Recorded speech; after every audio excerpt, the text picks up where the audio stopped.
ইন্টারনেটে আপনার শিশু কতটা নিরাপদ? সচেতন মা বাবা সবসময় সন্তানের ভবিষ্যৎ নিয়ে চিন্তায় মগ্ন। তাদের প্রত্যাশা অবসর সময়ে ছেলে একটু খেলতে যাক, বন্ধুদের সঙ্গে আড্ডা দিক, বাসায় রাখা বই পড়াশোনা করে চিন্তার জগৎ বৃদ্ধি করুক। কিন্তু না, সবসময় ব্যস্ত থাকে হাতে থাকা মোবাইল ফোন আর কম্পিউটারে। তার সব জগৎ ডিজিটাল প্রযুক্তির নানান গ্যাজেটকে ঘিরে। কিন্তু সে ইন্টারনেটে তথ্যবহুল ভান্ডারের মধ্য থেকে কোনো অপ্রয়োজনীয় বা অনাকাঙ্ক্ষিত সাইটে বিভন্ন নয় তো?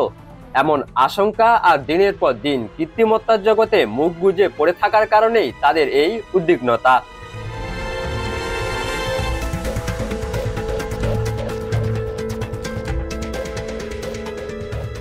বর্তমানে ডিজিটালাইজেশনের যুগে সন্তানের জন্য মা বাবার এই উদ্বিগ্নতা অমূলক নয়। কেননা সম্প্রতি শিশুরা যে ডিজিটাল ঝুঁকিতে রয়েছে সে বিষয়ে ব্যাপক উদ্বেগ প্রকাশ করেছে ইউনিসেফ। তারা জানিয়েছে বিশ্বে প্রতি 3 জন ইন্টারনেট ব্যবহারকারীর মধ্যে একজন শিশু। স্কুল পড়ুয়া এসব ইন্টারনেট ব্যবহারকারীদের ডিজিটাল ঝুঁকি থেকে রক্ষায় পর্যাপ্ত কাজ হচ্ছে না। পরিবর্তনশীল ব্যবস্থার সঙ্গে সুরক্ষার দিক থেকে তেমন খাপ খাওয়াতে পারছে না সরকারি ও বেসরকারি কর্তৃপক্ষ, যার ফলে লাখ লাখ শিশু ঝুঁকির মধ্যেই রয়ে যাচ্ছে। ইন্টারনেট ও মোবাইল ফোনের কারণে সারা বিশ্বের লাখ লাখ শিশু উপকৃত হচ্ছে ঠিকই, কিন্তু একই সঙ্গে তারা সহিংসতা, শোষণ, নির্যাতনের মুখে পড়ার ঝুঁকিতে রয়েছে। বিশ্বে প্রতিদিন 1,70,000 শিশু অনলাইনে যুক্ত হচ্ছে।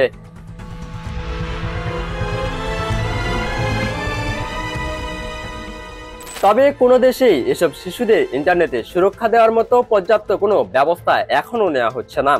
তাই এসব শিশু যখন সোশ্যাল মিডিয়ায় অ্যাকাউন্ট খোলে তখন যেসব সাইটে তার সর্বোচ্চ প্রাইভেসি সেটিংসের ব্যবস্থা থাকা উচিত। বাংলাদেশে এখন পর্যন্ত ইন্টারনেটে যুক্ত আছে প্রায় 6.5 কোটির বেশি মানুষ। এখানে প্রায় 15 থেকে 19 বছর বয়সী শিশুদের মধ্যে 3.3% অনলাইনে যুক্ত, আর 80% ইন্টারনেটে ব্যবহারকারী যুক্ত আছেন ফেসবুকে যুক্ত বলে জানা যায়। বর্তমানে বিভিন্ন দেশে সাইবার বুলিং এর ঝুঁকি মারাত্মক পর্যায়ে রয়েছে।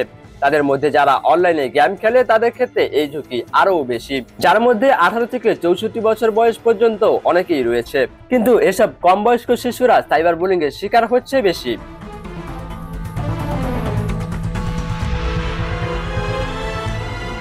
এছাড়া শিশুরা অনলাইনে গালাগালি, বর্ণবাদী ও যৌনতা বিষয়ক নানা আপত্তিকর মন্তব্যের শিকার হচ্ছে প্রতিদিনই। ইন্টারনেটের শিশু ব্যবহারকারীদের সংখ্যা বেড়েই চলছে। সে কারণে তাদের সন্তানদের ভবিষ্যতের কথা বিবেচনা করে অনাকাঙ্ক্ষিত কোনো কন্টেন্ট যাতে তারা মোহগ্রস্ত হতে না পারে সেজন্য খেয়াল রাখতে হবে অভিভাবকদের। ডিজিটাল বাংলাদেশ গড়ার পাশাপাশি আমাদেরও সময় এসেছে ইন্টারনেটে শিশু সুরক্ষার বিষয়টি ভেবে দেখার, যেন অভিভাবককে এ নিয়ে আর উদ্বিগ্ন হতে না হয়।